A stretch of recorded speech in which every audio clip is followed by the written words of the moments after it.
Hello, people! Satisfação! Sejam bem-vindos a mais um episódio do podcast My Business, um podcast do grupo My Job. Meu nome é Felipe Ávila e hoje comigo eu tenho Rafael Rosso, Cristóvão Rosso, fundadores da Rosso Incorporadora. Senhores, sejam bem-vindos. É um prazer ter você aqui conosco hoje. A satisfação é nossa aí. Obrigado pelo convite. Muito obrigado aí. Estamos à disposição aí pra gente bater um papo. Uma empresa familiar, não é mesmo? Exatamente, dois irmãos aí. Isso é bom? Isso é bom? O que você acha, Cristóvão? É bom isso aí, uma empresa familiar? Quantos anos já faz empresa? Desculpa. 9 anos, estamos completando 9 anos. Poder dizer com calma isso. No início, assim, foi preocupante, assim, para mim, que sou o mais velho, né? Será que vai dar certo? Enfim, será que vai ser uma boa...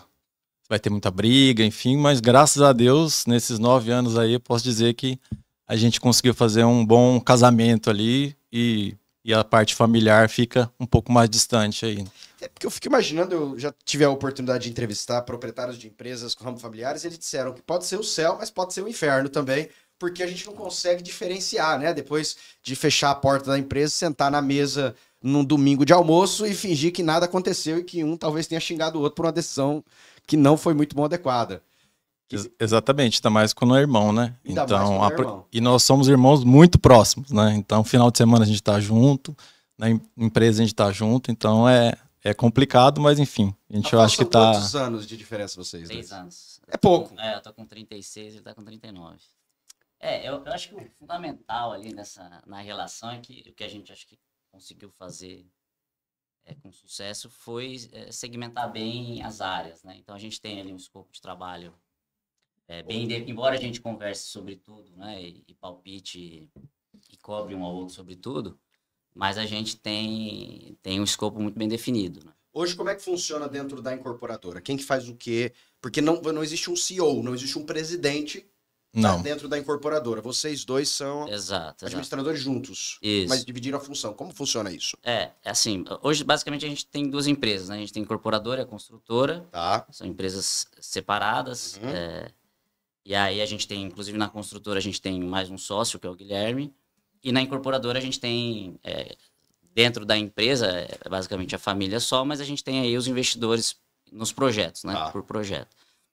Então eu estou basicamente hoje responsável ali pelas áreas de novos negócios e construção, e o meu irmão fica mais na parte administrativa, financeira e comercial. Quando a gente fala de área de novos negócios, basicamente o que significa isso na prática? Você fica lá parado pensando o que eu vou fazer de novo hoje? Como é que eu vou levantar dinheiro para esse negócio? É mais do ponto de vista de escolha de terrenos, viabilidade de projetos, né? De fato é isso que você falou, é decidir para onde eu vou, o que a gente vai, quais que são os próximos projetos dentro do nosso planejamento ali, né? Hoje vocês falaram que tem 9 anos de Rosso Incorporadora, mas vocês não começaram com a incorporadora inicialmente. Não é alguém que apenas saiu da faculdade e imediatamente já começou o trabalho, né? Eu sei que vocês dois já têm uma experiência no setor antes de abrirem a incorporadora, né? O que vocês faziam antes? Conta pra mim, pode começar. Nós somos campo-grandenses, somos aqui, né? Mas a gente estudou fora. Então eu me formei em Belo Horizonte, fiz administração. E aí comecei a trabalhar lá, né? Então eu tive praticamente minha carreira toda em consultoria. Você trabalhava onde lá? Eu trabalhava na Falcone. Então eu fiquei... Famosa Falcone? Eu fiquei 7 anos ali trabalhando em consultoria. E por coincidência, eu tive muitos clientes incorporadores. E aí eu fui... você vai se familiarizando, lá você vai meio que setorizando também na consultoria, né? E aí fui tomando gosto e fui entendendo um pouco também do mercado ali de incorporação, estando nos clientes, né? Que a melhor forma de você aprender é você estar dentro do cliente, né? Então, tive a oportunidade de trabalhar em grandes clientes, como a OAS Empreendimentos, na época do auge, né? Caparaó, em Belo Horizonte, é uma incorporadora mais focada em alto padrão. E o seu trabalho especificamente ali, qual era? Você via o que eles estavam... A questão consultoria acaba sendo muito genérica, né? Especificamente? Basicamente era uma consultoria financeira. Né? Então a gente entrava mais nos dados ali, mais técnicos mesmo, não tanto do setor. Mas acaba que você vai se familiarizando, né? E também a gente fazia... Seria enxergar vulnerabilidades e trazer soluções. Exatamente. Aí você ia com as soluções da empresa, né? E a gente ia... Às vezes cheguei a ficar 1 ano no cliente. Né? Então muitas vezes você está 1 ano no cliente como... Você está sabendo mais ali do que um cara que às vezes está há 15 anos, que ele fica só num setor e você passa por tudo da empresa, né? E te surpreendiam os números? Porque consultoria financeira você vê os números de faturamento, de despesa e a última linha que é de lucro. Exatamente. Na verdade, você vê a realidade, né? Quando você está dentro, você vê que a realidade é bem diferente muitas vezes de quem está ali de fora. Mas você diz que quem está de fora normalmente acha que o negócio é mais bonito do que com quem certeza, mora dentro. Com certeza. Como é que era isso? Com certeza. Até porque quem procurava em tese uma consultoria era porque precisava resolver algum problema, né? Exato. E às vezes a gente entrava também em sucessão familiar, né? E você vai profissionalizar, então muitas vezes você tinha que tirar algum familiar da empresa, colocar no conselho. Enfim, bem delicado, né? São áreas bem delicadas ali que a gente... Mas era eu e uma equipe enorme, né? Enfim. E enquanto você tá nessa consultoria, Rafa, você já não foi para outra área, né? Você não foi para administração nem nada. Não, eu sou engenheiro civil, me formei em São Paulo e logo que eu me formei, eu comecei a trabalhar na Odebrecht, setor imobiliário também. Que era Era incorporadora. Engenheiro mesmo. Eu sempre estive na construtora, né? Em obra, não só em obra, no escritório também, mas sempre no negócio de construção. E aí fiquei 7 anos lá, tanto na parte organizacional quanto nos contratos mesmo, nas obras especificamente. Mas obviamente que eu também acabei, como eu estava no negócio de incorporação, indiretamente eu acabei ali vivendo e aprendendo meio que por osmose ali. Agora, uma construtora grande como uma Odebrecht, por exemplo, eu imagino que ela tem um monte de engenheiros, né, em cada obra. Eu imagino também que ela deve ter engenheiros específicos para setores específicos, sim, né? Sim, então, sim. Porque são obras, normalmente, pelo menos Odebrecht, não são obras pequenas, Exatamente. Né? São obras de grande vulto. Eu lembro o depoimento que eles fizeram na Operação Lava Jato, que a única obra pequena foi o triplex do Lula, o resto era só obra grande. Exato.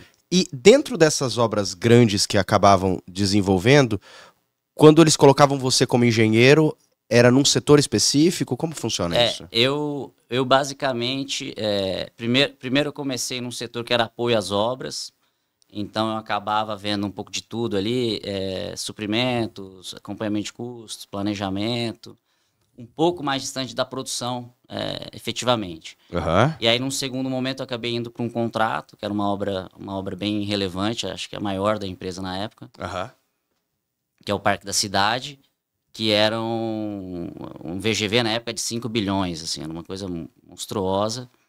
E nessa época eu estava especificamente no programa de acompanhamento de custos. Né? Uhum. E pra você ter uma ideia, o canteiro era uma empresa, né? Eram mais de 100 pessoas só da parte administrativa. Então era uma peça ali daquela imensidão. Vocês dois estavam bem já. Estávamos bem. Né? Tava bem. Sim, sim. Tava bem. Tava ganhando bem também. Também. Tava vida tranquila já. Nós não empreendemos, isso que a gente não empreendeu por falta de oportunidade. Exatamente. Isso que foi um negócio impressionante. E a gente ainda começou a empreender em 2016. Então foi uma época... 2016. Foi 2016. Então eu estava em Belo Horizonte e por situação familiar, assim, eu tinha que... Eu viajava muito, consultoria, então eu ia acabar me mudando para São Paulo. Eu não queria mudar para São Paulo. E o Rafael também está nessa época ali. Estava em São Paulo. E o Rafael estava em São Paulo, nessa época também com a empresa ali, com alguns problemas. E aí a gente resolveu, cara, vamos montar uma incorporadora, vamos começar em Campo Grande, do zero, assim. Mas isso é meio doideira, peraí. Foi bem doideira. Isso não tem muito sentido. Não tem. Não tem sentido. Isso é meio... Porque assim, gente, vamos lá, falar da época lá. Rafa tava na porra do Odebrecht, Rafael. Você tava, né, entre construtoras a nível Brasil, tá entre as tops. Sim. Né? A Falcone também, a nível de consultoria, é uma das Eu já tinha melhores. passado para aquela fase de consultor, sabe? Que você já tá respirando. De cases, muitos querem trabalhar dentro de uma consultoria tal como essa. Exato. Me corrija se estiver focado, vocês estão falando antes de 2016, então, né? Porque você acabou de falar. Eu voltei para Campo Grande e já montei a empresa em 2016. Então antes de 2016 ali. Antes de 2016, vocês estão nisso aí. Já eram casados, filhos, essas coisas? Ainda não. Eu era casado. Eu não. Só já era casado, Rafa ainda. Meu irmão é mais doido que eu ainda. Eu era mais doido ainda. Casado, já tinha filho? Não. Também. Se eu tivesse filho, acho que eu não viria. Não tinha, mas casado e tal.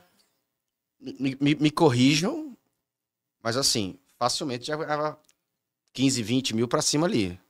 Sim, com certeza. Porque, principalmente em São Paulo, senão não sobrevivia. Exato. Dentro desse padrão. Na época, né? Na época, eu estou falando na época. Ou seja, estável. Sim. Exatamente. O que aconteceu? Cara, até hoje eu não entendo. Não, porque tem duas coisas que aconteceu. Por quê? Como é que você pensa nisso? Por que você fez isso e como é que você convenceu o outro a fazer isso? Exato, foi muito assim, louco. E eu vim ainda com ele ainda. Porque eu tô tentando entender a eu lógica eu vim, ainda o Rafael demorou uns 6 meses. Aí eu vim, montei a empresa, comecei a parte burocrática. Ainda acreditei que ele ia. Era na fé. Que ele o Rafael vai vir, ele vai vir, certeza. Exatamente. Eu sempre tive uma vontade de empreender, assim, né? Era até um pouco idealizado demais, né? Assim, era até... Depois a gente percebe que é completamente fora de... Vocês não tinham viés elitista, assim, de... Nenhum. Não, zero. Não? Nenhum. Nossos pais sempre foram empreendedores, então a gente sempre teve esse exemplo. Seus pais faziam o quê? Só pra eu caminhar. Minha mãe, ela tem uma lavanderia, a lavanderia Serve Lave. Tá. Meu pai faleceu ano passado, inclusive, ele trabalhou com consultoria por 30 anos, mais ou menos. Aí. Okay. Trabalhou por muitos anos, tinha empresa e tudo. Então vocês, na verdade, vieram de uma família de empreendedores. Sim, Exato. sempre fomos criados com esse viés, assim. E cada um vai fazer faculdade e vai para um canto. Exato. E você foi para BH, Exatamente. né? E você foi para São Paulo. É isso. No final das contas. Exato. E começa por você, na verdade, a ideia de tudo começou, na jogar verdade... tudo para cima. Na Qual é o nome da verdade... sua esposa? Silvia. Você falou, Silvia, cansei. E a sorte é que ela se adaptou melhor que eu nesse retorno. Então, ela gostou de Campo Grande, enfim. Ela não conhecia? Quer dizer, conhecia com os pais, viagens, sempre mas ela a gente não era daqui. vinha, não era daqui. Ela veio de Belo Horizonte também. E assim, o início de tudo, meu pai sempre foi um cara muito... gostava muito de construção, apesar de não ser do setor. Então, sempre foi um cara que construía, vendia, mas nada muito profissional. Era para gerar uma renda. Mas sempre gostou disso e a gente sempre também curtiu, assim. O Rafael mais, né, por estar na área e eu por estar ali. Então, aí em 2016, meu pai tinha feito um condomínio de 6 unidades, assim, segmento popular, né? E ele falou, cara, fiz isso aí, toma esse condomínio para vocês, vende e começa a empresa. Ele deu para você. Na verdade, ele ficou com metade, falou, me dá 3 casas para mim, 3 para vocês. Passei o capital de giro, você tá dizendo. Exatamente. A gente tinha juntado um dinheirinho ali. Aí eu tinha para me manter uns 2, 3 anos ali de economias ali. Um cara de consultoria que sabia guardar dinheiro, tá? E a gente veio na fé e na coragem e com esse capital para iniciar. Então isso aí que foi o start da empresa. Quanto você juntou para iniciar? Sim. Da empresa? Porque você teve um capital de giro inicial, sozinho. Da empresa, a gente... Para começar a empresa, a gente devia ter uns... Para começar? Não, uns 300 mil. Não, mas o dinheiro do pai lá só deu 300 na época era... 1 milhão, eu acho. Se somar o dinheiro que você tinha, tudo e tal. Não, mas que... tá. Pra incorporação, porque tá certo, talvez isso. Beleza, mas não, 1 milhão, vamos... Que não dá pra nada. Por isso que eu tô falando, 1 milhão pra gente fazer uma viagem, não dá pra nada. Viagem. Agora, pra gente necessariamente começar no setor de construção, não dá pra nada. Foi assim, pra começar de algum lugar, né? E aí que foi o processo. Aí que a gente foi entender como é que seria essa alavancagem, digamos assim. Você pediu demissão e veio para Campo Grande? Pedi demissão ainda, cara. Não tive nem auxílio, sei lá, esses auxílios, você nada. Veio para Campo Grande na FED sem renda? Sem renda, nada. Com dinheiro, com umas economias ali para viver uns 2, 3 anos no máximo. O que você achou disso, Rafael, quando a notícia chegou? Total. Porque depois você aceitou fazer loucura junto, mas no primeiro momento você falou... A gente construiu junto, né? A ideia foi... Só que ele se precipitou. Ele se antecipou. Não era ainda para ir. Ele se antecipou, porque o que estava acontecendo na Odebrecht? A Odebrecht estava aquele caos. Era período Lava Jato. Exato, tava um caos. Então, assim... Relação e tudo. Ninguém sabia o que ia acontecer. Entendi. Então, eu fiquei naquela. Falei, cara, será que eu saio agora? Será que eu espero? Quando começou a movimentar muito, né? A questão de começou a ter coisa, vai ter demissão. Eu falei, cara, eu vou entrar, conversar com o meu chefe, falar, cara, me inclui aí, porque eu já tô com outros projetos e vou sair. Só que eu tava esperando esse momento para ter essa conversa. O melhor momento. Enquanto isso, ele já tinha... Já tava aqui, já. Ele já tinha tido essa conversa lá e já tava aqui. E você abriu incorporadora aqui? A gente abriu a incorporadora, exatamente. Ele tava junto quando abriu, não? Você abriu sozinho? Não, mas já tava no quadro societário. Tudo. Foi feito tudo em conjunto. Eu tava acreditando que ele viria. Já tava na fé. Foram questões de meses, né? 3 meses, 4 meses. Eu cheguei aqui em janeiro e você deve ter chegado no primeiro junho, talvez. Não lembro mais. Aí o pessoal, Rafael, te incluiu lá na demissão coletiva que você pediu lá. Exato. Aí eu falei, ó, anunciaram uma demissão. Aí eu falei, cara, vai acabar sobrando pra alguém que quer ficar, né? Eventualmente, eu que quero sair. Uniu o agradável. Exato. Eu conversei lá, foi tranquilo. E aí eu vim embora. Cumpri lá o aviso pra até, né, passar as coisas. E chegou aqui. Cheguei aqui. Aí vocês sentam. Porque depois que vocês abriram engenharia, né? Construtora, perdão. Inicialmente vocês abriram uma incorporadora. Não, era construtora. Era junto. Era junto. A gente fez esse movimento, inclusive, esse ano. Recente, de separar. Era tudo construtora e incorporadora. Vocês fizeram até por uma questão estratégica depois. Exato. Tá. Então, no primeiro momento, construtora, incorporadora, vocês já tinham, principalmente o Rafael já tinha experiência de engenharia, né? E você tinha uma experiência de consultoria, pelo menos para entender números internos. Exato. Aí eu imagino como é que é a reunião, né? Familiar, vocês pegaram, sentaram, levantamos um caixa aqui, que é pouco para esse setor de atuação. E que não estava líquido, as casas tinham que ser vendidas.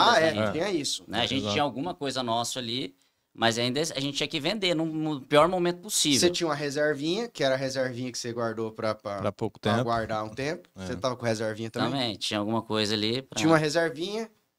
Foram morar com o pai? Eu fui. Você foi, né? Ele não, porque ele já tava... Foi morar com meu pai, senta... O nome tinha já era... Já tinha o nome. Exato. Mais nada. E é isso aí. E um sonho. E um sonho distante. Mas agora falando de sonho, eu olhei no site de vocês, visão, valores, etc, tal, mas isso é às vezes feito dentro de uma estratégia de marketing, futuro, uma perspectiva que dificilmente quando alguém abre uma empresa consegue claramente desenhar. Mas quando vocês falam de sonho, qual que era o sonho? Era, vamos criar alguma coisa para sobreviver? Vamos criar alguma coisa a gente já tinha muito claro onde a gente queria chegar. Na época. Só que era completamente inviável colocar concretizar o que a gente buscava, né? Que era o quê? A gente sempre mirou mais ou menos o que a gente faz hoje, né? Eram incorporadoras que a gente já via Brasil afora. Inclusive, a gente chegou a visitar uma delas em Porto Alegre, que eram pequenas incorporadoras boutique, enfim, que trabalhavam nesse nicho de mercado que na época não existia, que era empreendimentos com arquitetura já autoral, né, com boa arquitetura, que entregava o que as incorporadoras grandes na época nem se falava, né? Era muito aquele mercado muito industrial, básico, né? Industrializado, enfim, né? Principalmente falando de arquitetura e de porte também de empreendimento. Então a gente falou, cara, eu acho que tem Campo Grande, isso ainda não tem ninguém fazendo isso.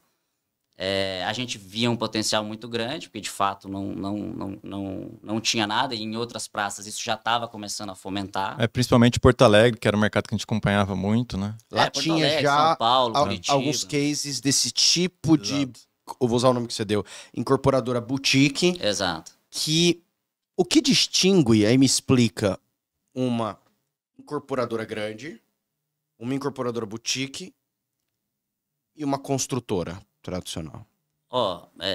Simplificadamente, quando a gente fala de construtora, a gente não está falando do ciclo completo ali, né? A construtora vai lá e constrói. Tá. Simplificadamente. A construtora faz uma etapa da incorporação, da que é a construção. E a incorporação? A incorporadora vai desde a escolha do terreno. Tá. Aí você vai fazer essa venda no regime ali de incorporação imobiliária, né? Uma promessa ali de entrega da unidade futura para o cliente. Entrega, faz a construção ou não. Então, tem incorporadora que não constrói. Que pode ser que ela contrate. Subcontrate, né? Uma construtora. E o pós-obra, manutenção, enfim, né? Então, é o ciclo todo completo. O ciclo. Quando você fala incorporadora, é o ciclo todo, né? Tá. A gente sempre quis ser uma incorporadora, mas naquele momento a gente não podia. E aí, quando a gente fala, o que diferencia uma incorporadora padrão de uma incorporadora boutique? Aí eu acho que vai muito da exclusividade ali, né? Uma incorporadora padrão, ela tem uma estrutura, né? Ela tem uma dinâmica que impede ela de fazer um projeto menor. Tá. Não fecha a conta. Você fala de custo operacional da empresa em si. Custo operacional, exato. Então, assim, hoje uma Plaenge, né, uma HVM, ela não vai conseguir fazer uma incorporação pequena, porque aquilo não faz sentido. Tá. Pela dinâmica da empresa, né? E aí que a gente entra na incorporadora boutique. Então, assim, são terrenos tão bons quanto, tão bem localizados quanto, mas mais exclusivos exatamente porque você acaba fazendo um empreendimento menor para um público mais seleto. Automaticamente você vai conseguir trazer alguns elementos de diferenciação, de personalização que essas incorporadoras, por ter muito volume, naturalmente não vão conseguir. Hoje, dentro do tipo de terrenos e projetos que vocês desenvolvem, desde o começo até hoje, em algum momento isso gera uma concorrência direta com grandes incorporadoras? Até isso, a nossa proposta de realmente ser uma incorporadora nichada nos protege, digamos assim. Porque a gente não concorre pelos esses grandes terrenos. A gente quer terrenos bem localizados, extremamente bem localizados, mas numa metragem que as grandes não entram. Não faz sentido. Economicamente ela precisa de um volume maior para fazer o giro. E hoje, né, com o tempo, né, até a gente chegar... até os terrenistas já sabem, né? Muitas vezes até as imobiliárias já sabem, esse terreno não dá para uma grande, mas para rosto é interessante, é tudo que eles querem, é em frente de uma praça, é numa esquina, é num bairro nobre.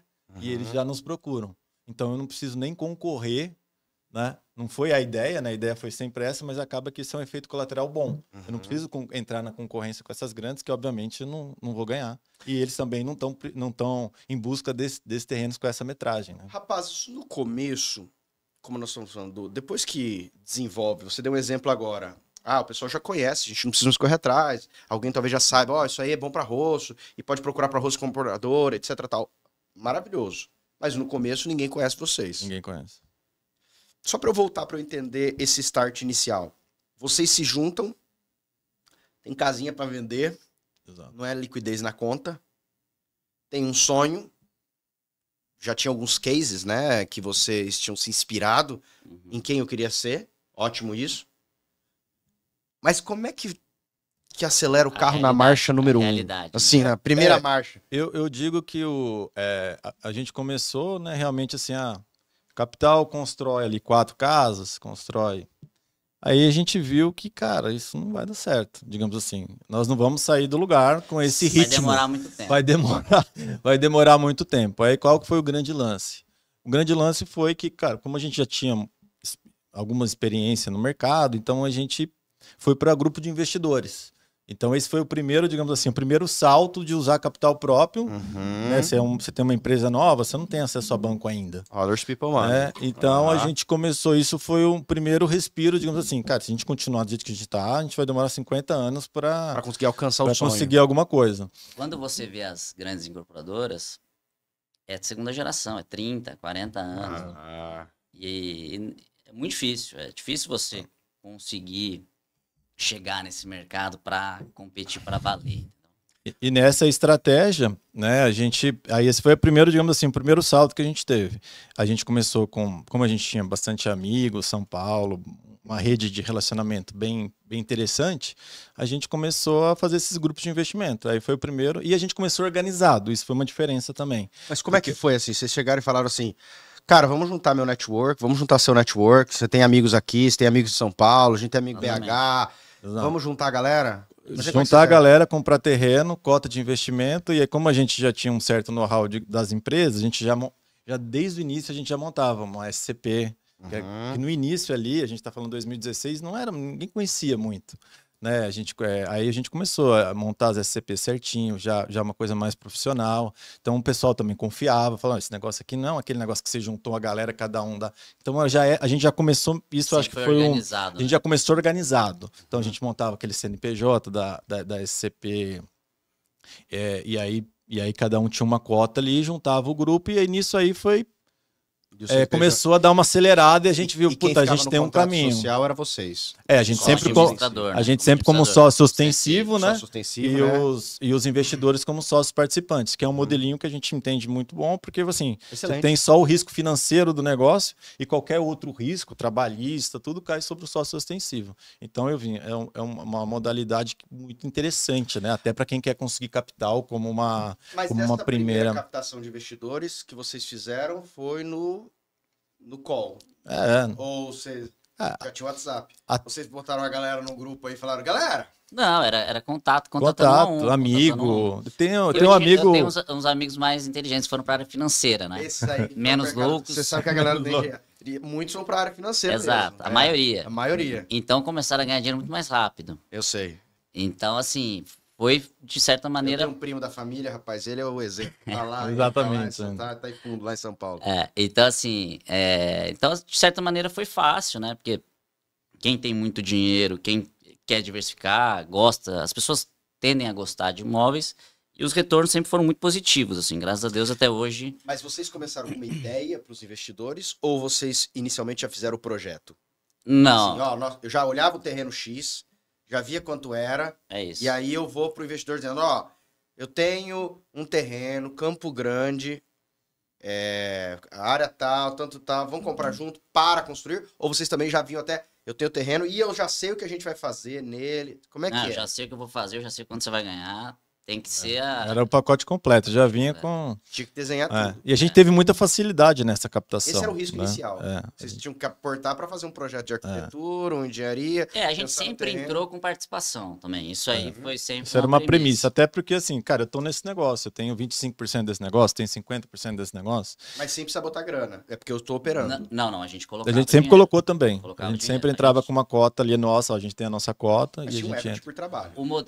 Sim. Basicamente, funciona, era a taxa de administração da construção e um FII do que superasse ali a rentabilidade. A rentabilidade de referência. O CDI, né? Teve que passou a ser IPCA quando o CDI foi muito para baixo, enfim. Sempre tinha FII, porque... Exato, graças a Deus. Você fazia com uma perspectiva que fosse uma média de mercado garantido no mínimo, mas vocês vão ganhar uma comissão extra. Exato. Então, até hoje, 100% dos nossos projetos superaram os investimentos tradicionais de mercado. Isso aí foi, digamos assim, o primeiro degrau ali a ser superado, né? E qual foi o primeiro empreendimento que vocês acabaram fazendo com essa nova metodologia de juntar gente? Desde o primeiro a gente fez assim. Sempre foi assim. Vocês não fizeram 2, 3, 5 blocos? O primeiro não, né? O primeiro a gente fez sozinho, que foi 4 então, o primeiro a gente viu que não vai dar certo. Assim, não é que não vai dar certo, mas a gente vai... Não é isso que a gente quer. A gente vai demorar muito, aí depois do segundo em diante a gente já começou com isso. E aí... De um projeto, a gente passou para 3, entendeu? Com o dinheiro que a gente usou para fazer a gente já fez 3. E aí assim a gente foi... E esse grupo a gente carrega até hoje, né? Assim, tem amigos meus que nunca vieram aqui, recebe o relatório lá e continua. Exatamente. E aí esse foi o primeiro, até você conseguir, né? Que é o estágio que a gente está hoje, que é você conseguir acessar banco. Que aí você vira uma incorporadora, né? Como se fosse um tradicional. Né? Mas até lá, até você ter esses ratings todos que precisa, que o banco precisa, você não tem onde... Essa foi a forma que a gente encontrou de alavancar capital. Aí hoje a gente tem modelos mais sofisticados, né? SPE para empreendimentos maiores, já acessa banco, já reduziu um pouco os investidores mais, digamos, pulverizados, e temos investidores mais, digamos, mais qualificados, assim, que tem mais a ver com a nossa estratégia. Vocês acabaram filtrando o número de investidores também depois para gente que tinha mais sentido. Mas quando falo mais sentido, nós estamos falando de volume. Exato. Cara, você... botar 50 mil no projeto não vai fazer muito sentido pra gente. Vai ter muita gente aqui e vai ser uma cota muito pequena perto do tamanho do negócio que a gente tá fazendo. Acaba que é um caminho natural, assim, né? Você vai desprendendo ali de quem não tem tanto recurso e fica com os que realmente querem. E aí entram em negociações maiores, né? Porque você sempre vai ter o banco, a incorporadora sempre isso tem agora já no momento de branco. Sempre porque no começo não tinha. Não tinha, porque você não tem nem score, crédito, não tem nada. Não tem nada. Então, acho que essa é uma primeira etapa que a gente conseguiu passar e está entrando nessa outra etapa. Mas não que você não precisa de investidor, você precisa. Foram 9 anos, eu sei que tem alguns que vocês estão em lançamento agora da Rosso Incorporadora, mas se nós formos falar de obras finalizadas e entregues dentro desse período, vocês têm um número já hoje? Hoje a gente tem, de unidades, a gente tem mais ou menos mais de 100 unidades, 100 e poucas unidades. Isso em quantos empreendimentos? Isso, mais ou menos uns 20 condomínios, mais ou menos. Nesses 9 anos. Mas claro que tem muitos condomínios pequenos, né? Não, sim, imagina. Tem casa isolada, a gente... eu vi que acho que você já tem casa de Alphaville. Casa em condomínio, exatamente, contando tudo isso. Agora, essa questão de casa em condomínio não fugiria do propósito original que vocês acabaram? Ou é mais assim, vamos aproveitar, vamos girar. Fazer capital também, a gente foi sempre mirando, né, onde a gente queria chegar, mas a gente foi ali aproveitando as oportunidades que iam surgindo, né? Então, por um momento, as casas de condomínio ali, elas foram um bom negócio, acho que ainda são, embora a gente já não esteja mais atuando nesse segmento. E a gente viu ali uma oportunidade e foi ali uma forma também da gente migrar para o alto padrão, né? Foi uma transição ali para a gente conseguir migrar para o alto padrão. Então, foi importante nesse sentido também, porque aí a gente começou a se comunicar um pouco mais com esse público, entender um pouco melhor esse público, e aproveitou esse momento de mercado ali, que muita gente ganhou dinheiro, né? Com casas em condomínio. Alphaville, Dama, né? Exato. Enfim, foi parte do nosso percurso, foi muito valioso pra gente, mas não era exatamente o que a gente queria, assim como não era lá atrás, né? A gente começou no início, você não escolhe. Tem que começar. Você tem que começar. Né? Por mais que a gente tinha esse foco, que eu falo que esse 2024 foi o grande ano que a gente conseguiu apresentar tudo que a gente queria fazer. Mas até chegar aqui, você vai pegando o que aparece, né?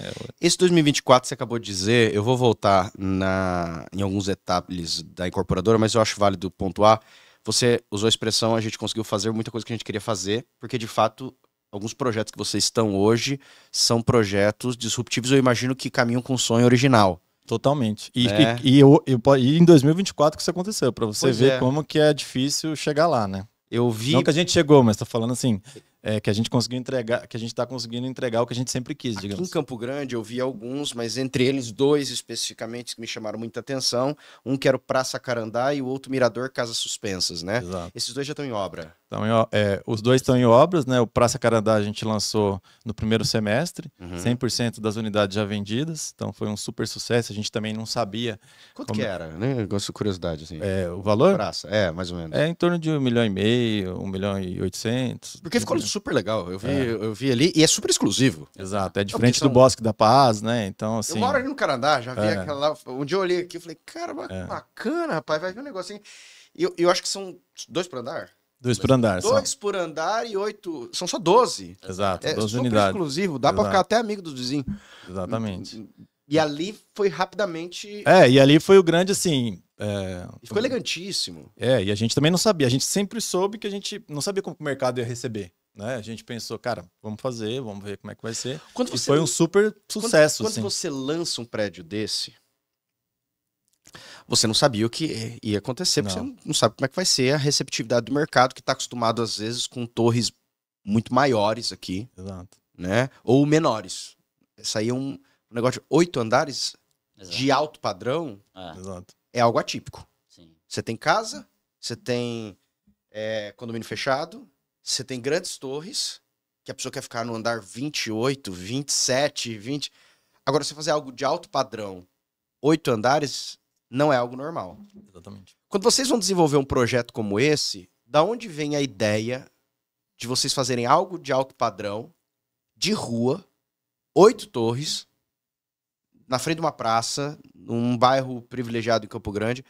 De quem que veio a ideia? Como é que começou isso? Me fala do Praça Carandá, só pra eu entender. É até difícil, assim, porque esse projeto especificamente é um projeto que a gente começou a olhar 4 anos atrás. Assim. Vocês se inspiraram em algum lugar? Como quando você disse que começou a olhar? Não, quando assim, a gente começou a estudar o que a gente ia fazer ali. Aquele terreno vocês têm quanto tempo? Então, ele já tá com a gente para desenvolvimento tem uns 4, 5 anos. Então, ele tava maturando ali, enfim, teve a parte de aprovação e tudo. Mas ele é um projeto que não foi do dia para noite, né? E aí, quando a gente fala em... quando a gente está pensando o que eu vou desenvolver aqui, a gente faz um trabalho aí que eu acho que entra um pouco um pouco do nosso diferencial. Porque quando a gente fala em incorporador, muitas vezes as pessoas falam, puta, gostei desse projeto, quem é um arquiteto, né? E no fundo não é bem isso, né? O incorporador, ele tem um trabalho ali de curadoria, de entender, de saber o que vai ser feito ali, que é muito relevante. Obviamente que o arquiteto tem um papel fundamental, mas o incorporador ali, ele tem um papel-chave também nesse processo, né?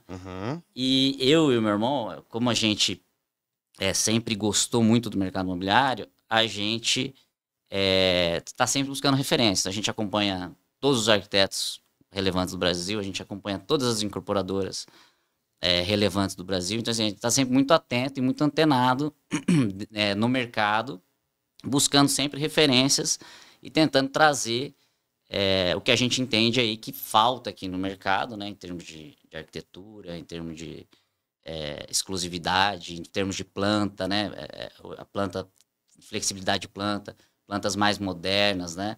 Vocês ainda não tinham feito uma torre, eu já? Não, antes esse é o primeiro. Esse é o primeiro vertical. E qual que é o grande desafio de construir um vertical em contrapartida àquilo que vocês estavam acostumados, que era belos condomínios, belos, né, TR1, casas bonitas em condomínio. De repente vocês constroem um vertical. Tem desafios maiores nesse sentido? De estruturação, aprovação, organização, ou não? Eu acho que, do ponto de vista de desafio ali, é que foi o nosso primeiro projeto de ciclo completo, né? Então, assim, por exemplo, a gente teve outros projetos que foram muito bem comercializados antes da entrega, né? A gente teve o Parque One, que ali no TV Morena, né? São sobrados. A gente depois veio com Casa Jardim, que também foi um sucesso, enfim. Muito já próximo do que a gente buscava trazer em termos de produto. Uhum. Só que todos esses projetos a gente ia construindo, vendendo, a gente não fazia então assim, a estruturação financeira do negócio ela já estava resolvida antes de começar a obra. Como assim? Eu já tinha os investidores, né? Todo mundo ali já estava... Vocês já fazem o levantamento de custeio?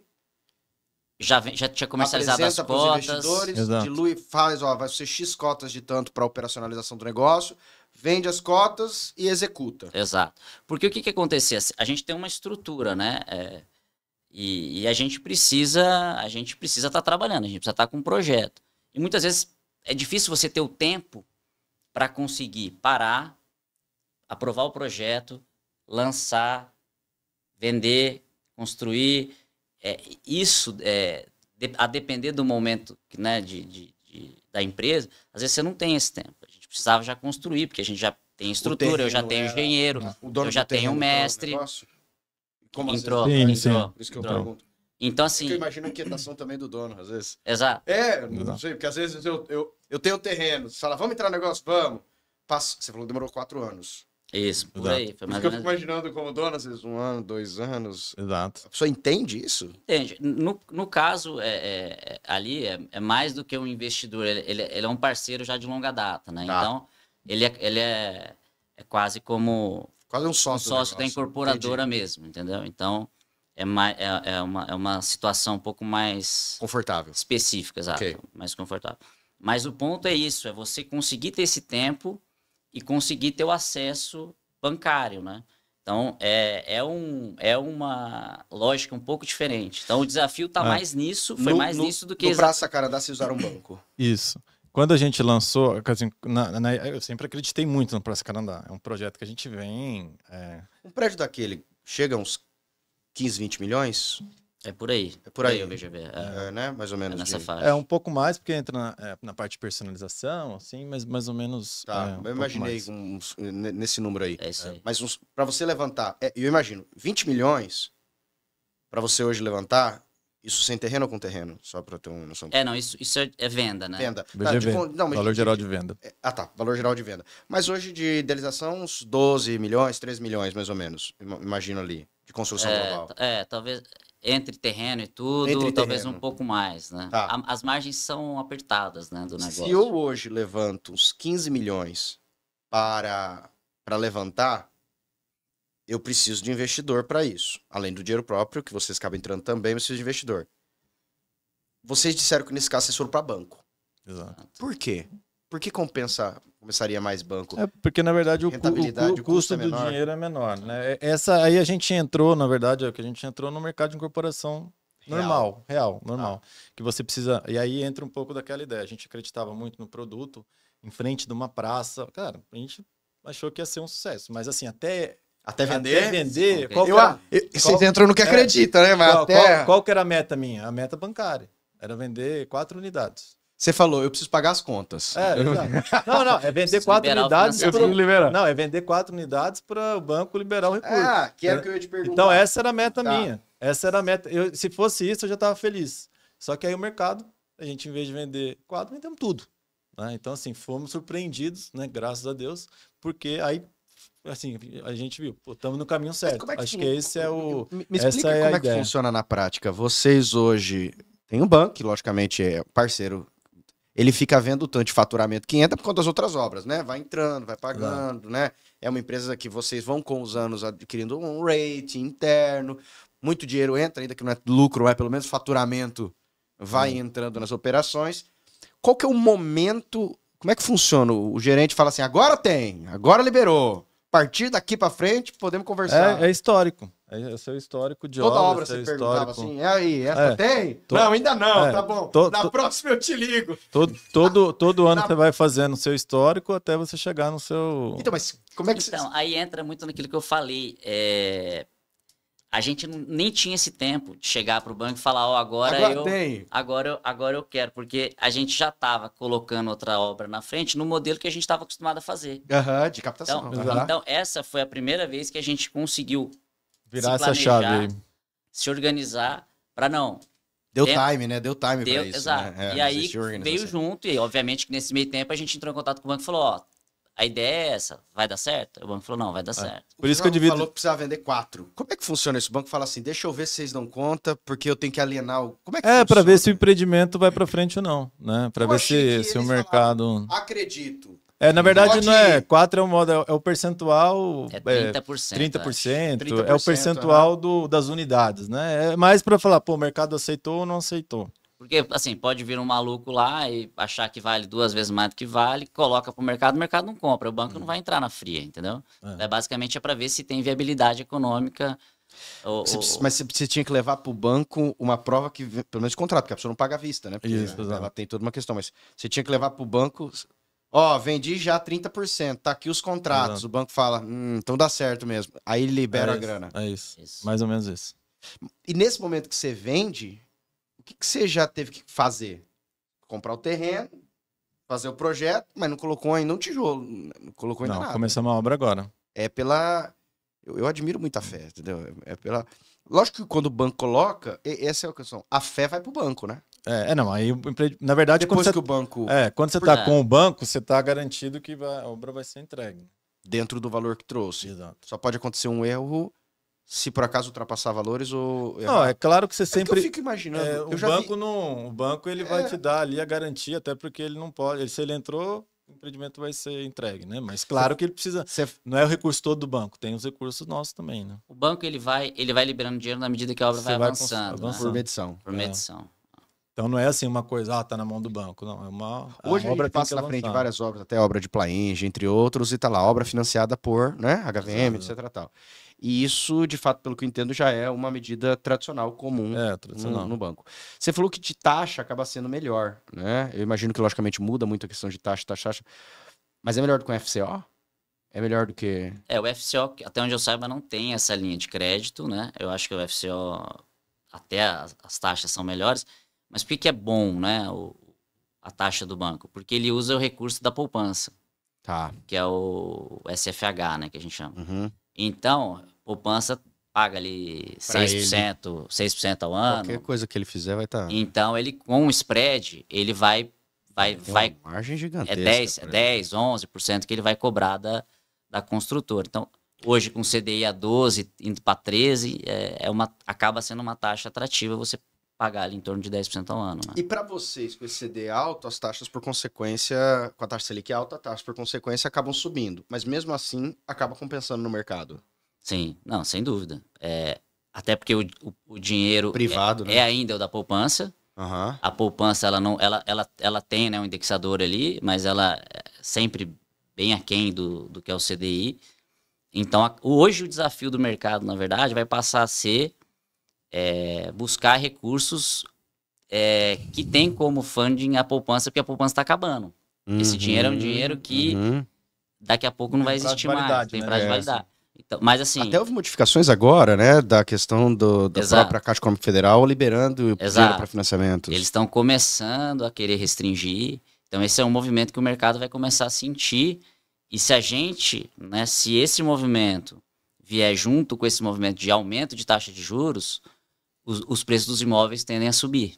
Então a gente muito provavelmente vai ter, porque a construtora necessariamente vai ter que repassar esse aumento da taxa. Então, assim, isso é até um aviso a quem pretende comprar um imóvel, se antecipe, porque a tendência, né, a tendência é de aumento de preço. Quando vocês acabam fazendo isso, o lançamento desse empreendimento, o Praça Canandá, você acaba percebendo, de maneira clara, um grande diferencial, que é a venda imediata. A venda acaba sendo imediata. Quando eu falo imediata, foi aqui, um dia, 2 dias, 10 dias, um mês? A gente vendeu, o lançamento são 6 meses, né? Em geral, como regra. A gente vendeu nesses 6 meses que precedem a obra, o início da obra. Então, a gente vendeu antes do início da obra.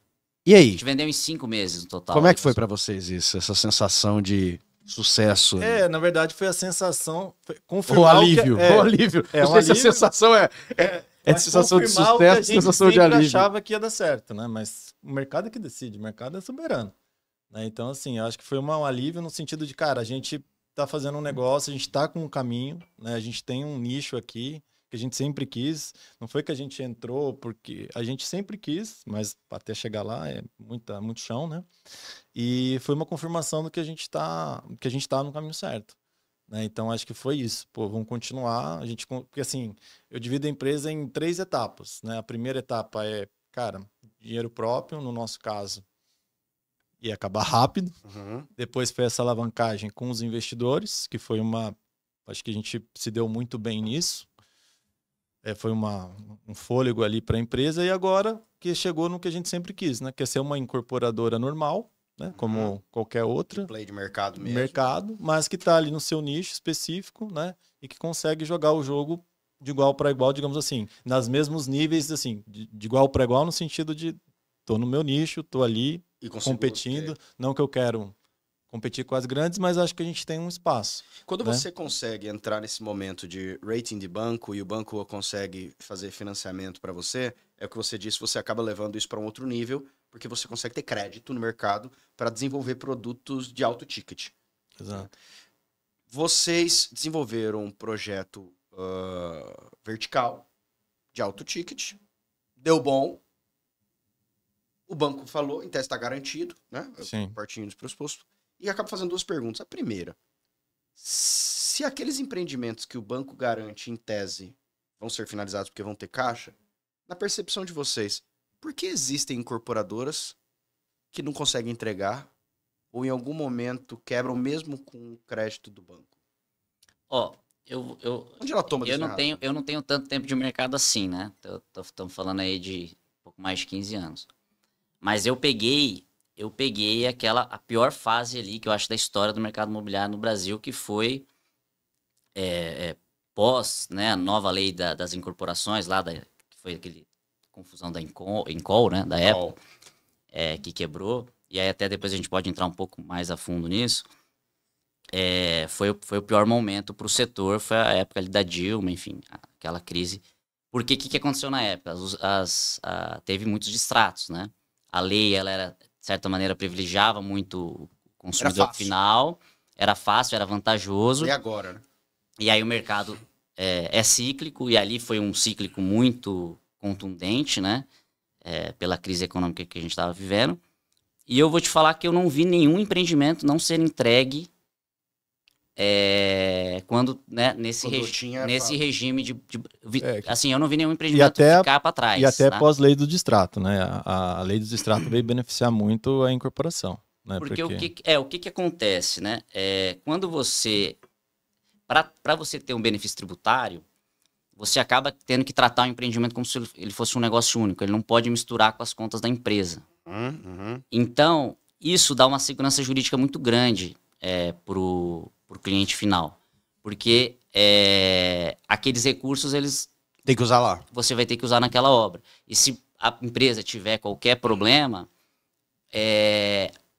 o problema que a empresa tiver não vai respingar nesses empreendimentos. Você diz uma trabalhista, por exemplo. O que acontecia antes era que, assim, se a empresa fica mal das pernas, os credores, enfim, podiam acessar de alguma forma aquele patrimônio daquele empreendimento específico. Então, hoje aquilo ali é blindado. Então, se a empresa vier ter algum problema, você não vai respingar. No pior das hipóteses, e o contrário? Os clientes vão terminar aquela obra, né? Basicamente, assim, não sei se a gente vai entrar muito tecnicamente, mas a gente está falando de dois grandes instrumentos, né? Que é o patrimônio de afetação, que é se você ter o patrimônio apartado da incorporadora, então ele protege o cliente, e o registro de incorporação. Né? Então, esses dois, e com a lei dos distratos, que antes era muito favorável ao comprador, né? Exato, então, você mudou também. E aí, quando mudou essa regra, tanto que agora, lembra, antigamente, lançou, a pessoa não tinha condição de financiar, voltava tudo, e a incorporadora que... Hoje não, hoje volta com uma multa muito grande, então evita... Para não ter que devolver dinheiro também. Evita isso. Então, assim, mas esses dois instrumentos, né, eles favoreceram muito o mercado. Você falou o registro de incorporação. Exatamente. E o patrimônio de afetação. Exato. O patrimônio de afetação eu conhecia, até coloquei aqui para falar sobre isso também, mas o registro de incorporação seria o quê? Seria você especificamente... Explica para mim. O registro de incorporação, na verdade, ele é um documento que ele mostra tudo que vai ser feito. É como se você tivesse feito o prédio todo, o detalhamento no papel. Né? Então, ele está registrado, né, tudo que vai ser entregue. Você diz finalização, etapa de obra... Prazo, materiais, escopo, num nível assim muito, tamanho de apartamento, como que ele vai ser entregue. Isso tudo está no cartório, então assim... Aí você faz um registro e todo detalhamento de obra. Todo detalhamento. E convenção de condomínio, como que vai ser as regras daquele condomínio. Né? E qual que é o benefício do incorporador? Quando ele faz isso, ele tem acesso ao RET, que é o Regime Especial de Tributação. Então ele também vai ter uma tributação diferenciada. Aí é o patrimônio de afetação. Que é o patrimônio de afetação. Para ele poder usar esse patrimônio de afetação, ele primeiro tem que fazer esse registro de incorporação. Exatamente. Ou seja, eu até libero esse regime tributário especializado para vocês. Para quem não tem muita noção, cada empresa acaba tendo um regime. Tem lucro presumido, lucro real, etc. tal simples. E existe um que quase pouca gente conhece, que não é nem simples, nem lucro presumido, nem lucro real, nem nada, e que é o regime de afetação. É o RET 4. Que a gente Regime Especial de Tributação. Regime Especial de Tributação. Que, ou seja, não é um simples, que também matava. Imagina só uma empresa, se no faturamento fosse ter que pagar. Não é um lucro real, não é um lucro presumido. É um regime especial exatamente para a incorporadora. Desde que tenha isso, desde que garanta a segurança para o comprador. E aí você abre um CNPJ específico para regulamentar esse patrimônio da incorporação específica? Não necessariamente. Você pode fazer isso uma tributação especializada, separada dentro. Exatamente. Dá para fazer dentro da própria empresa. E eu sei que, eu acho que, me corrija, mas esse regime tributário especializado hoje, a taxa é menor do que simples. É uma taxa bem... É 4% da receita do empreendimento. O que é ótimo. Exato, é ótimo. É muito bom. Né? Da receita. Chegou na última linha lá, eu pago 4% de imposto. Isso é uma coisa também que nos deu um fôlego também no início. Porque a gente sempre trabalhou dessa forma. Né? Mesmo pequeno, é claro que tem que ser condomínio, mas mesmo pequeno a gente fazia patrimônio de afetação, a gente fazia registro de corporação. Então, assim, desde o início a gente sempre trabalhou com esses mecanismos. Né? Isso foi dando também, foi impulsionando até por segurança do comprador, tanto por segurança do investidor, segurança total. Sim, né? Então, e você recebe isso, distribui como dividendo, isento de imposto e por consequência... Tanto que amigo meu pergunta, eu vou comprar um apartamento. Cara, você tem que fazer duas perguntas. Tem registro de corporação? Tem. Tem patrimônio de afetação? Cara, então já está meio caminho andado. Aí é só Por quê? Porque você disse que aí vai ter uma segurança... Total. Segurança para todas as partes. Tanto para a incorporadora, tanto para o comprador, que vai ter a segurança de tá adquirindo um produto que vai, de fato, ser entregue. Você sabe que isso são perguntas que, de fato, as pessoas não sabem fazer. Né? Essa, particularmente, que você acabou falando. A primeira vez que eu ouço alguém falando assim, então eu fui lá e perguntei, esse condomínio tem regime de afetação, regime de incorporação? E muitas vezes até brinco, né? Muitas vezes o contrato vai para o advogado, e essas duas perguntas que eram para ser feitas, às vezes quando o advogado não é do setor, ramo, vem um monte de coisa aí, e isso que é importante, e às vezes até para o próprio cliente eu falo, cara, você tem aí é que ele também fica sabendo, pô, interessante, às vezes não se atentou a isso, né? Porque muitas vezes vem alguma coisa que não tem muito sentido, sendo que isso que é o importante, né? Isso que é digamos assim, o cerne ali da segurança jurídica de tudo. Mas você fez um comentário que isso em caso de condomínio. Mas nesse sentido não poderia fazer registro de incorporação, patrimônio de afetação, uma incorporadora na construção de uma casa?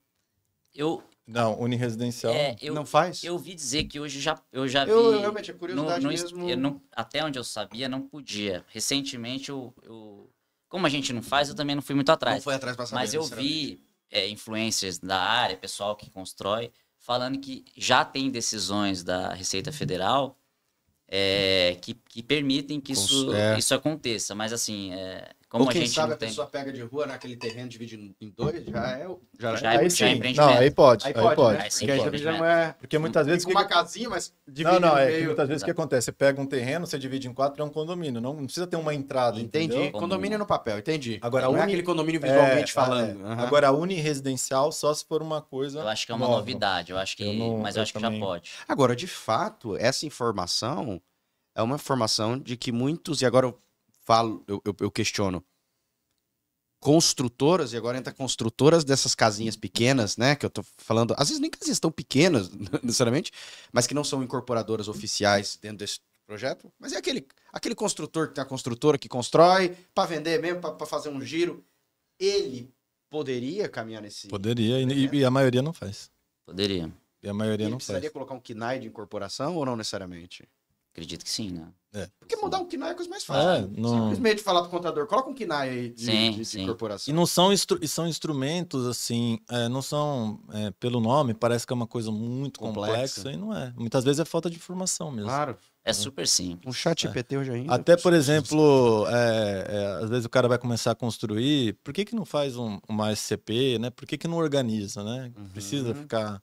Então, eu acho que isso aí foi um negócio que ajudou a gente, sabe, no início. Eu acho que é um caminho interessante. A consultoria ajudou muito, né? Ajudou, com certeza. Sentido, né, porque é exatamente elementos como esse que eu brigo que são soluções inteligentes que, às vezes, para a maioria das pessoas, eu vou usar talvez essa expressão, normais no sentido de nunca tiveram que estudar esse sentido, quando você fala um cenário como esse, eles falam, uau, nossa, sério, é possível? Exato. Você estava pensando no mais um é 2, mas dava para fazer, tem vezes, tem divisão, tem multiplicação, tem... Uau, sensacional isso.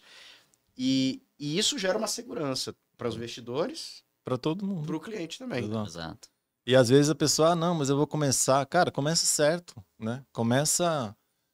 não vai, acha que vai dar mais trabalho, mas muito pelo contrário, vai dar menos trabalho. Né? Você vai conseguir investidor mais fácil, o investidor vai ver que você é um cara organizado.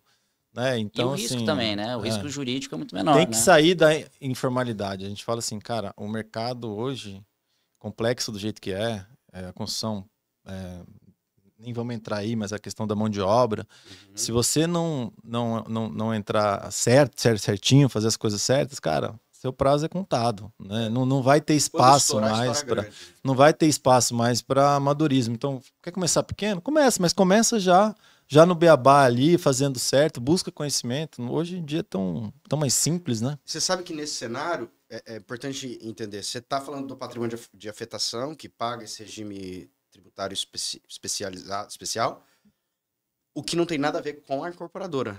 Né? A incorporadora, regime normal dela, de outros custos, outras coisas. Na verdade, assim, como o produto da incorporadora é só a venda de imóveis nessa modalidade, acaba que 100% da nossa tributação da incorporadora é essa. Tá, porque você não acaba não tendo receita em outros elementos. A receita é só da venda, né? Agora, se, por exemplo, eu construísse obra para terceiro dentro da minha incorporadora, aí entraria numa outra tributação. Mas como hoje 100% da nossa receita na incorporadora é isso... Mas as despesas ficam também dentro desse pool ou não necessariamente? Sim. Ficam, né? Mas os funcionários e tudo são da... A gente tem uma parte da incorporadora e uma parte da construtora. Claro, agora, né? Nessa diferença. Mas as despesas, elas não alteram em nada a minha tributação. Entendi. Se eu tiver a despesa muito alta, muito baixa, se eu estiver lucrando muito ou pouco, eu vou pagar os 4% da minha receita. Eu pergunto porque, de fato, pelo menos no tocante tinha funcionário, uma empresa hoje, dependendo do regime tributário dela, modifica os encargos trabalhistas que ela vai acabar pagando, né? Então... Mas hoje uma incorporadora desse nível não vai ficar no Simples Nacional, independentemente de qualquer cenário. Eu acho que nem pode. Nem pode. A incorporadora nem pode. Agora, um outro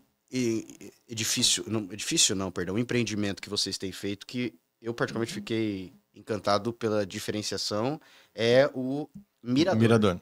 Esse é o nosso lançamento atual, que nós estamos na fase de lançamento agora. Ficou do caramba. É espetacular, né? Legal. Por que a expressão casa suspensa? Ficou Mirador, casas suspensas. Né? Quem olha pensa assim, meu Deus, vou passar embaixo, vou andar, vai estar... Como é que é isso? Você sabe que esse termo... De onde veio isso? Esse termo, ele tá sendo até bastante usado, mas ele é usado até para prédio, o que foge até um pouco da lógica do casas suspensas. O nosso, a gente brinca que é o casas suspensas verdadeiro, porque são casas, de fato, individualizadas, com total privacidade, sem vizinho em cima, sem vizinho embaixo, e que estão no equivalente ali a um quarto andar de um edifício, né? Como a gente tem o terreno, né? A gente fala que ele é um... Qual que é o tamanho do terreno ali? O terreno tem 2.400 metros. E vão ser quantas? 7 casas. É bem privativo. É muito exclusivo, muito privativo. E a gente fala que assim, é um projeto que tem todas as características para ser único e irreplicável, né? Então, é um triplex? Ele é um...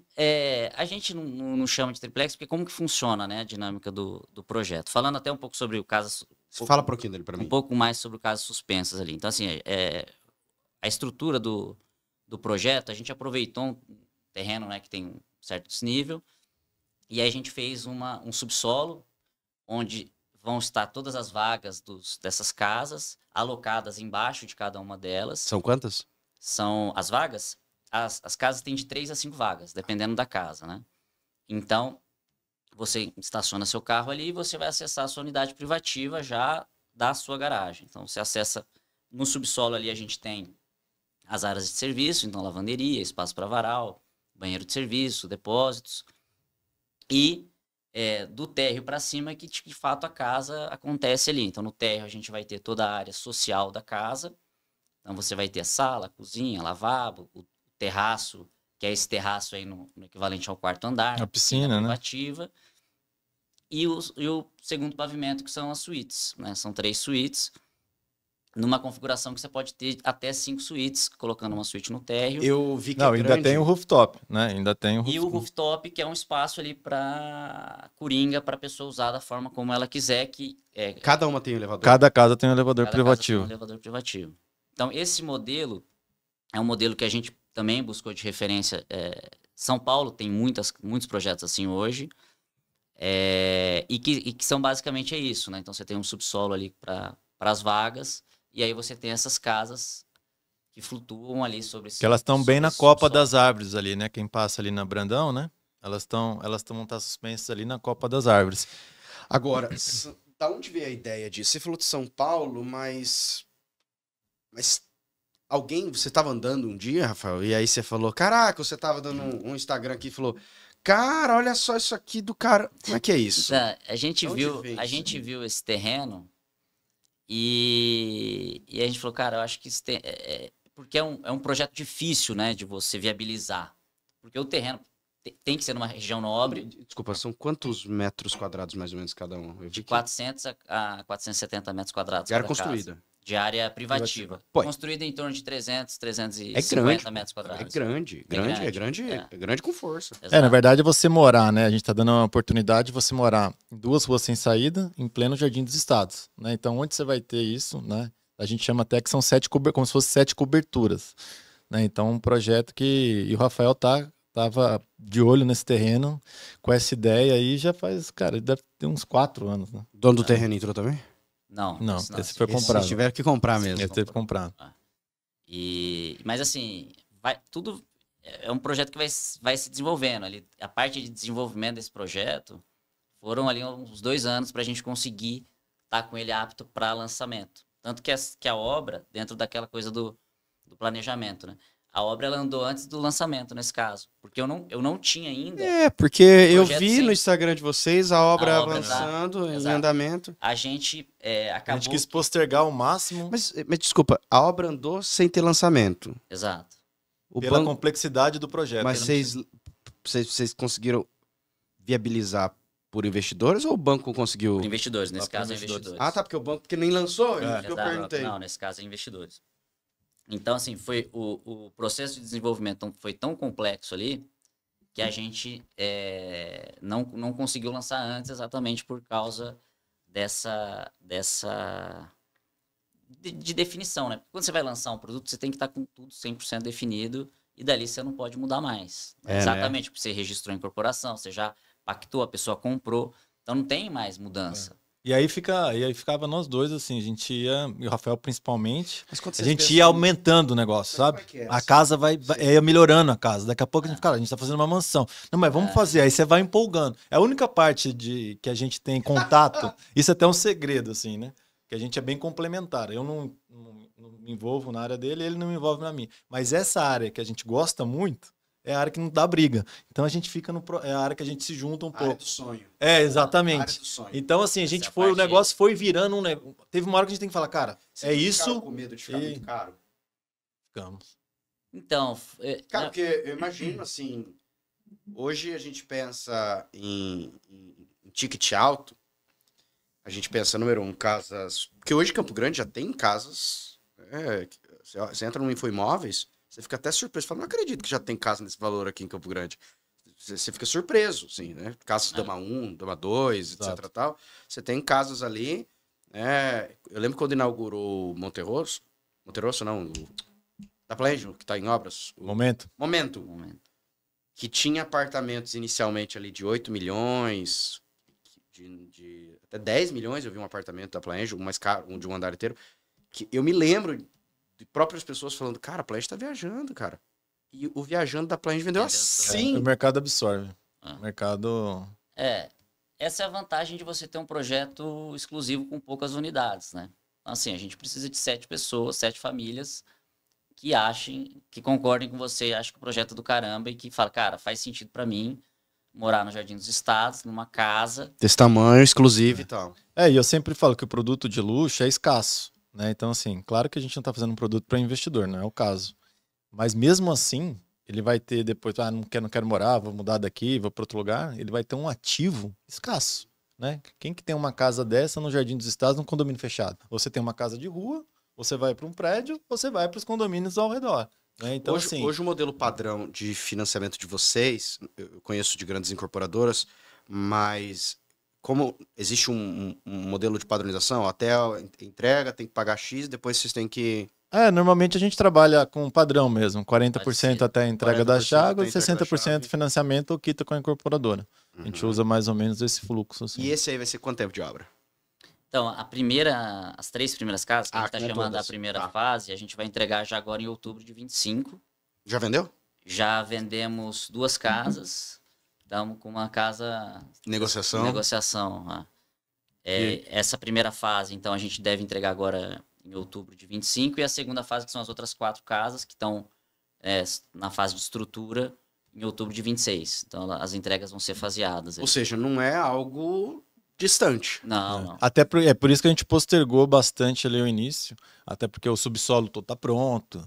Então, assim, é uma obra complexa, a gente também queria ter a segurança dessa entrega. Agora, como captar ou como fazer um branding para trazer segurança para um comprador de um ticket alto? Nós temos exemplo aqui de Campo Grande, nós temos, por exemplo, a Consbase, que fez grandes prédios e tal, mas não avançou, né? Tinha a sua estratégia, fez hoje. Eu tenho amigos que moram em grandes empreendimentos Floriano, alguns até reclamam de pós, porque o pós também tem muito cenário que não é apenas a entrega, mas é um o ciclo todo, né? E a expectativa não é apenas que você me entregue, mas que você esteja vivo daqui a 3 anos, 4 anos, por eventuais problemas que possam surgir estruturais, que não vai aparecer uma rachadura em tese com 6 meses, mas que pode eventualmente surgir. Para isso, existe um negócio que é a credibilidade. Eu sei que vocês estão há 9 anos, né? Existe um cenário, mas gerar credibilidade num cliente de alto ticket, de alto padrão, não sei se vocês podem dizer quanto mais ou menos vai estar uma casa. A partir de 4 milhões. A partir de 4 milhões. Hoje um cliente de 4 milhões, ele é um cliente que às vezes ele já começa a filtrar. Ele fala, pô, será que eu vou botar minha grana ali? Será que eu não vou botar? Qual tem sido a estratégia de vocês para conseguir formar o posicionamento de marca da Rosso para trazer segurança a um cliente nesse momento? Eu acho que é o histórico, né? O que a gente tem hoje é o histórico, né? É o que eu falo.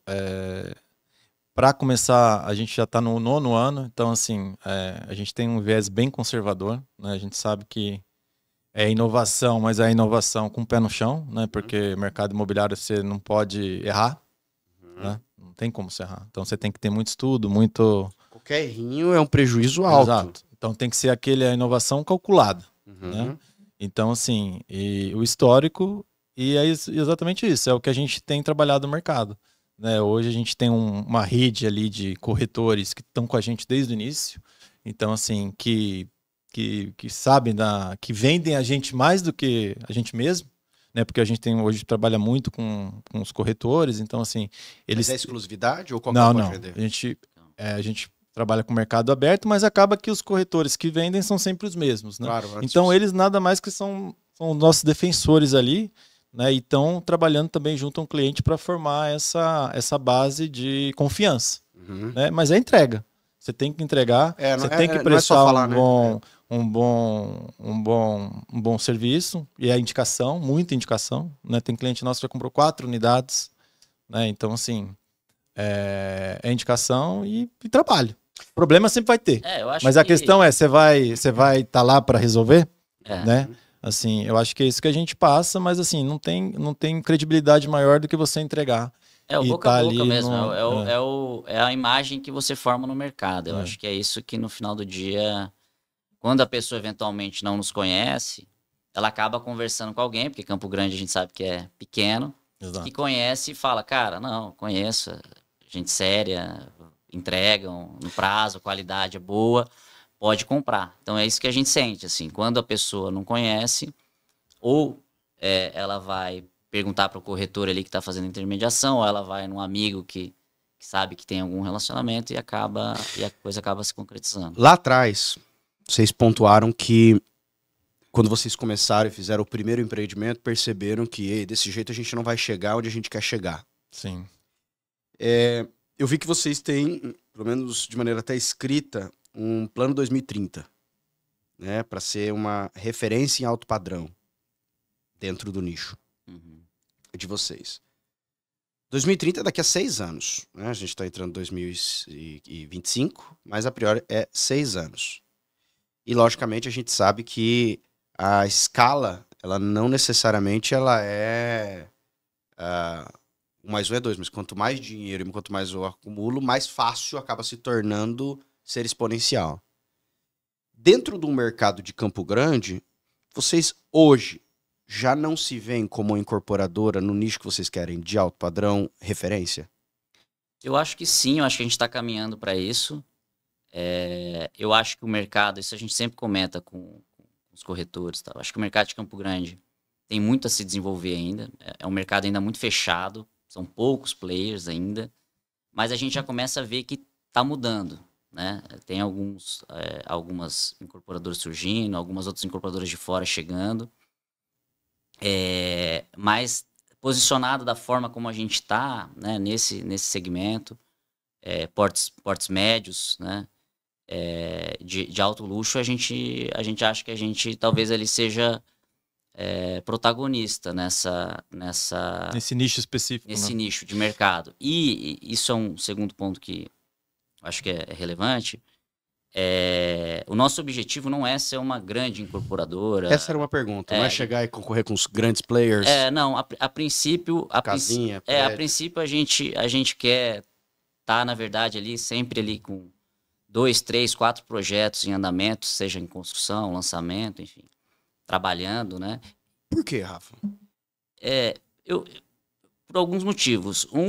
Porque quando você resolve trabalhar, né, num segmento em que você quer vender exclusividade, personalização, diferenciação, acho que é muito difícil você fazer isso em escala. Você diz isso por mão de obra? Por mão de obra, a gente não conseguiria, né, trabalhar o projeto da forma como a gente trabalha se a gente tivesse muitos projetos. Hoje a gente olha no detalhe, eu e meu irmão, a gente olha no detalhe as plantas, a gente aprova, enfim, arquitetura, layout, isso a gente gosta de trabalhar isso muito próximo, estando muito junto ali do arquiteto. Então, é algo que naturalmente você perde o controle a partir do momento que você tem um número de projetos muito grandes. Então, assim, esse eu acho que é um primeiro ponto. Parte do conceito da empresa, né? Do que a gente quer vender e do que a gente quer ser. Eu acho que tem um segundo ponto que é importante, que é essa questão de risco, né? É um mercado cíclico, é um mercado que a gente sabe que às vezes está muito bom, às vezes não está tão bom assim. Então, a gente também tem um pouco essa percepção de que não sei se vale a pena se alavancar tanto. A gente gosta de trabalhar um pouco, de certa forma, mais conservadora, né? Então, esse acho que é um segundo aspecto. Acaba não sendo um sonho sair de Campo Grande, expandir, fazer outras unidades, tal como, por exemplo, entre grandes players, Plage é um exemplo que a gente acabou dando, veio de uma cidade relativamente pequena, né? Simples, Londrina, mas acabou expandindo a nível Brasil. É algo, lógico que a gente já falou que é um cenário de gerações, né? Mas existe isso num longo prazo de sonho, já que eu percebi que vocês são pessoas que... Hoje eu não sei o que meu irmão pensa especificamente sobre isso. Eu hoje não fecho as portas, mas também eu não tenho isso como uma meta muito clara, né? O que a gente tem, né, como uma meta é efetivamente se consolidar nesse mercado que a gente quer atuar. E quando nós falamos hoje disso, rapazes, qual que acaba sendo os desafios? Eu pergunto isso em 2 grandes momentos. O primeiro momento, depois que você já levantou o capital, e você já agora tem que entregar, e você já vendeu. Qual que é o desafio na execução de uma obra? Ou principais? Começa por mão de obra, né? É grande. É muito difícil isso hoje ainda? É muito difícil. Você formar equipes, né? Você conseguir... Um mirador, por exemplo, você usa quantos colaboradores, assim, fixos, mais ou menos? A obra hoje lá deve estar em torno aí de 30 pessoas, mais ou menos. É bastante. Mas tem um fluxo grande? Vai aumentar, né? Entrando no acabamento, a tendência é que a gente chegue a 50, 60 pessoas ali, com as 2 fases também em andamento. E consegue manter? Ou tem um giro muito grande de funcionários, de colaboradores? Porque eu sei que muitas vezes pedreiro, servente, às vezes dependendo do lugar, fala, ó, daqui é 300 a mais. O que a gente... Pode. O que a gente tenta fazer é ter uma equipe própria, CLT? Mínima ali, exato, CLT, né? Que vai mestre, encarregado, enfim, algumas pessoas diretas ali, ajudantes, pedreiros, e o resto a gente subempreita, né? Então a gente tenta buscar ali os melhores parceiros para a gente estar entregando a melhor qualidade possível. Mas é claro que nem sempre aquele parceiro que você contou que foi bem numa obra, na outra ele vai bem de novo. Né? É um mercado difícil. E todo mundo sofre com isso, inclusive quem presta serviço. Então, é algo que gera ali, sim, né, um certo estresse, uma certa dor de cabeça, porque está sempre faltando gente, né? Hoje, cada vez mais, é difícil você encontrar bons profissionais. Eu acho que, diante disso, um dos grandes desafios também, me corrijam, e eu acho que isso é algo ousado, e gostaria de saber como é que vocês conseguem caminhar nisso, é garantir o prazo da entrega. Porque eu compro, você me fala janeiro 26. Na minha cabeça, é janeiro 26. É lógico que muito provavelmente no contrato que eu assinei tem uma carênciazinha aí de um tempo aí, muito provável foi colocado, mas independentemente da cláusula para que juridicamente vocês possam jogar mais para frente, na minha cabeça de cliente, se não me entregar em janeiro 26, eu fico chateado. Sim. Exato, isso a imagem vai por água abaixo. Essa é a imagem. Por mais que juridicamente eu não possa reclamar, mas a sua imagem é, o cara me garante janeiro 26, vai ser janeiro 26. Como garantir um prazo de entrega dentro de uma obra que uma obra que começa a ser grande, existem tantas variáveis? É acompanhamento. Esse que é o grande... Você tem que estar sempre acompanhando para você estar gerenciando aqueles eventuais atrasos, né? Então, no seu planejamento inicial, você estava pretendendo trabalhar com 2 equipes, se o fornecedor anterior atrasou... Na próxima você tem que botar 3. Na próxima etapa você vai ter que entrar com 3, senão você não vai entregar. Então, ter a construtora própria também, né, esse movimento também que a gente fez de... Mas antes vocês não construíam propriamente, ou sempre construíam? Sempre construímos. Essa estratégia de diversificação, de acabar deixando a incorporação de um lado e a construtora de outro, foi e eu percebi que vocês acabaram colocando mais um sócio na construtora, foi uma estratégia... Explica para mim essa lógica. Foi principalmente de organização interna, né? Uma forma também de reter talentos, né? Porque foi a forma jurídica, assim, em termos estratégicos ali, né? Como que a gente consegue trazer para dentro sócios que performam bem, né? Como que a gente consegue trazer, né? Por exemplo, o Guilherme que agora está na sociedade, desde que ele entrou, ele já atuava como sócio, né? Ah, tá. Ele era funcionário antes. Não, ele era funcionário, exatamente. Mas, então, assim, cara, ele tem que ser sócio, né? Ficou o nome... ele tem que estar junto. Ficou o nome Rosso Construtora? Isso, construtora. Então ele tem que estar junto, né? Então é a forma que a gente encontrou também de reter talentos, né? E de organizar que a construtora ela tem Os colaboradores ficam na construtora. Exato. A construtora ela tem um padrão, né? Ela tem um trabalho específico muito diferente da incorporadora.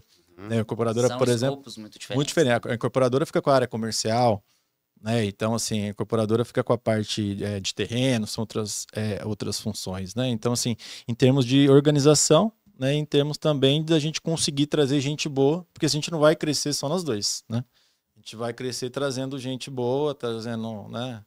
Hoje, depois de 9 anos, senhores, com a experiência que vocês têm, se vocês pudessem modificar algo que vocês tinham feito no início, com a experiência que tem hoje, talvez dando alguma instrução, alguma dica a alguém que esteja nos assistindo e fosse começar uma incorporação em algum lugar do país do zero, com a experiência que vocês têm hoje, como vocês fariam diferente no começo?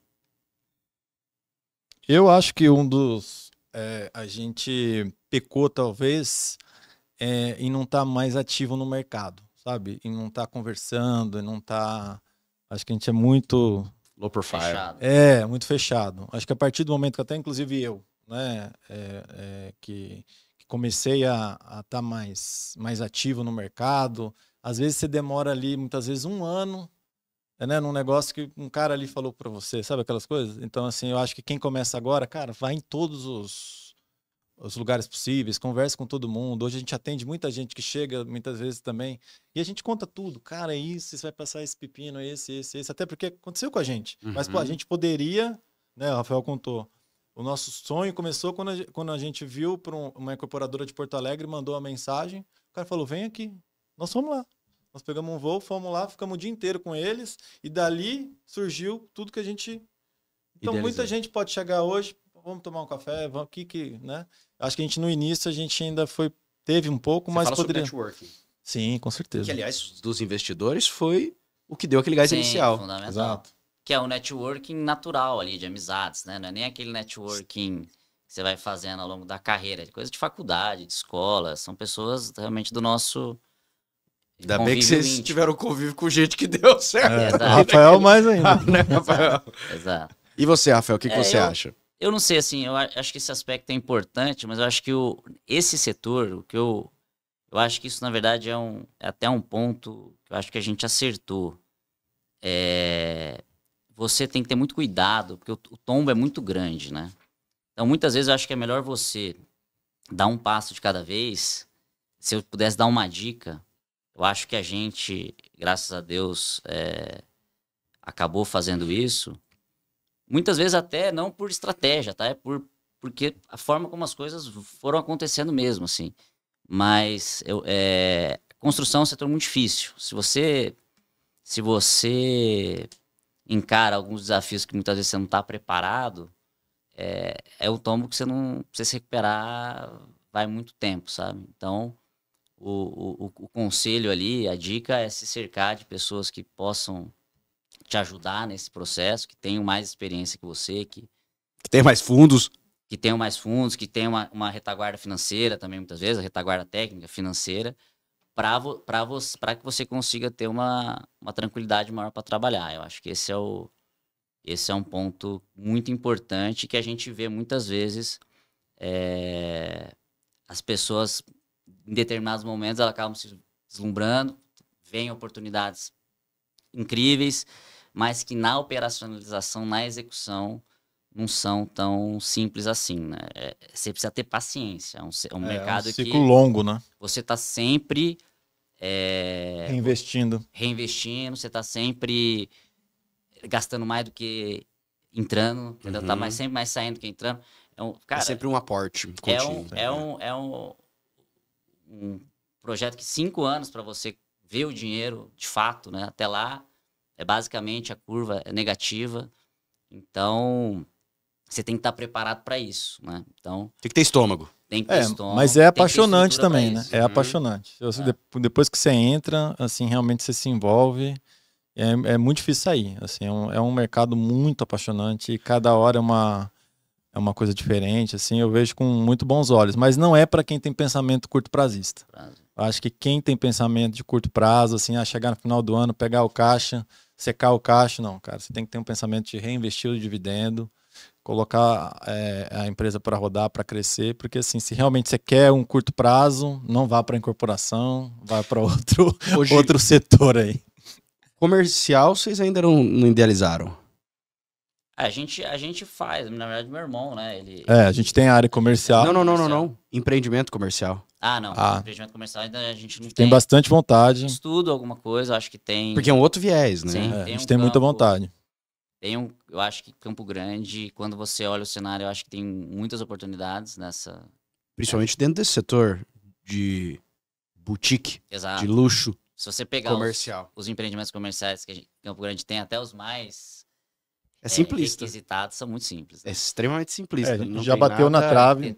Não tem nada de arquitetura elegante. A gente já bateu na trave aí de vários empreendimentos, mas é uma coisa que está no nosso foco também.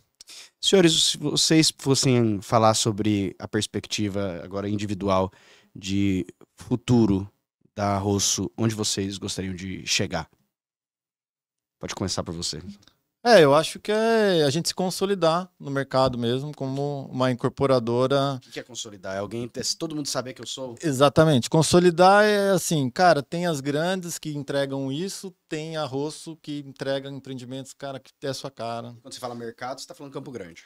A princípio Campo Grande, né? A princípio eu acho que tem muito que explorar ainda, né? Eu acho assim, você vê uma Plaenge, demorou 40 anos para ir para o mercado, para atuar em São Paulo. Né? Para a gente chegou a São Paulo, se não me engano, uns 2, 3 anos. Né? Então, assim, acho que Campo Grande é uma cidade que, em pleno crescimento, a gente tem Vale da Celulose, como é que chama? A Rota Bioceânica, assim, gente vindo para cá a todo momento. Eu atendo gente toda, tô vindo para cá. Então, assim, tem uma cidade em super expansão.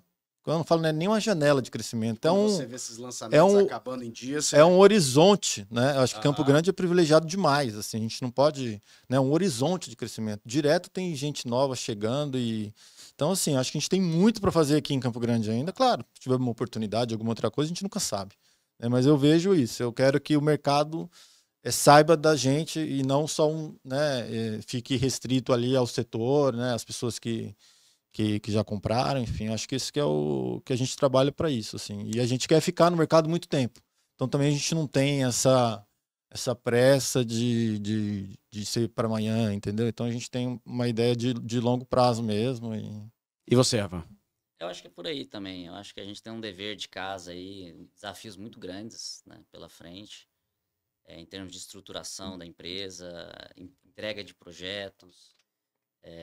A gente tá trabalhando muito fortemente agora nessa criação desses modelos de personalização. Então, a gente vai ter isso no Praça Carandá, a gente vai ter isso no Mirador, que é algo que a gente não tem isso de prateleira, a gente quer criar o nosso modelo.